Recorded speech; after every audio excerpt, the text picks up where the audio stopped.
బాబుని రీకాల్ చేయటం అన్న మాట అంటే చంద్రబాబు నాయుడు గారు ఎవరు ఈరోజు గౌరవ సీఎం గారు.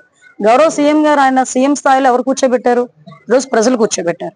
ఎంత ఓట్ల మెజార్టీతో కూర్చోబెట్టారు? 164 సీట్లు ఇచ్చి 90% పైన ఈరోజు స్టేక్ ఇచ్చి మాకు ఈరోజు కూర్చోబెట్టిన పరిస్థితి. నువ్వు రీకాల్ చంద్రబాబు నాయుడు గారిని చేస్తాను అంటే అది రీకాల్ చంద్రబాబు నాయుడు గారిని చేయటం కాదు, రీకాల్ ప్రజలను చేస్తున్నాడా? ఈరోజు ప్రజల తీర్పుని చేస్తున్నారు రీకాల్. ఈరోజు దయచేసి అది అర్థం చేసుకోవాలి. ఈ రోజు జగన్మోహన్ రెడ్డి రీకాల్ చేయడం అవి కాదండి. ఈ రోజు మీరు ఒక విషయం అర్థం చేసుకుంటే ఒక మనిషిగా కూడా ప్రవర్తించటం లేదు, ఒక మానవత్వం ఉన్న మనిషిగా కూడా ప్రవర్తించడం లేదు అన్నదైతే ఈ రోజు మా ఉద్దేశం.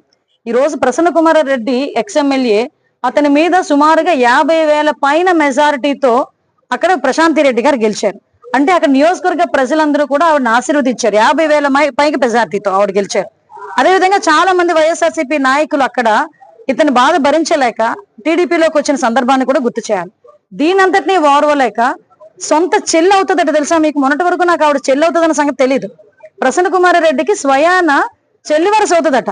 అంటే చెల్లి వరుస అయ్యే ఆ మహిళ మీద, దట్టు ఒక ఎమ్మెల్యే మీద నోటికొచ్చినట్టు వరస్ట్గా మాట్లాడి అతని మాటల్ని న్యాయస్థానాలు సైతం తప్పుబట్టే పరిస్థితుల్లో ఉంటుంటే కనీసం ఈ రోజుకి నువ్వు చేసింది తప్పు అని జగన్మోహన్ రెడ్డి నోట్లోంచి గాని ప్రసన్న కుమార్ నోట్లోంచి గాని ఒక పశ్చాత్తాపడి ఒక మాట రాలేదంటే ముందు దాని సంగతి చూసుకోమనండి.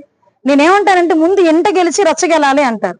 నువ్వు ఇంట్లో నీ తల్లికి చెల్లికి కూడా ఇలాంటి ట్రీట్మెంట్ ఇచ్చి రోడ్డు మీద పడేసావు. తల్లికి ఇచ్చే గౌరవం ఇవ్వలేదు, చెల్లికి ఇచ్చే గౌరవం ఇవ్వలేదు. అంటే ఇప్పుడు ఎక్కడో ప్రసన్న కుమార్ రెడ్డి ఎక్కడో నేర్చుకోలేదండి. ప్రసన్న కుమార్ రెడ్డి ఓవరాల్ గా నేర్చుకున్నదంతా జగన్మోహన్ రెడ్డి దగ్గరే. జగన్మోహన్ రెడ్డి కూడా తన సొంత చెల్లెలు కట్టుకున్న చీర గురించి మాట్లాడతాడు. సొంత చెల్లెలు తాలూకా పుట్టుక గురించి ఎవరైనా మాట్లాడితే ఎక్కిలి నవ్వులు నవ్వుతాడు. కాబట్టి ఈ రోజు అతని తాలూకా ఎక్స్-ఎమ్మెల్యేలు బయటకు వచ్చి మహిళలని కూడా చూడకుండా మహిళల మీద ఇష్టానుసారంగా మాట్లాడే పరిస్థితి ఈ రోజు కనిపిస్తా ఉంది. ఈ రోజు నేనేమంటానంటే ముందు మహిళల్ని గౌరవించడం నేర్చుకో, తర్వాత రాజకీయం చేయి. నీకు మహిళను గౌరవించడమే చేత కాదు. మహిళను ఎందుకన్నానంటే నిన్ను కన్న తల్లి ఒక మహిళ, నీ తోబుట్టు ఒక మహిళ, నీ కట్టుకున్న భార్య ఒక మహిళ.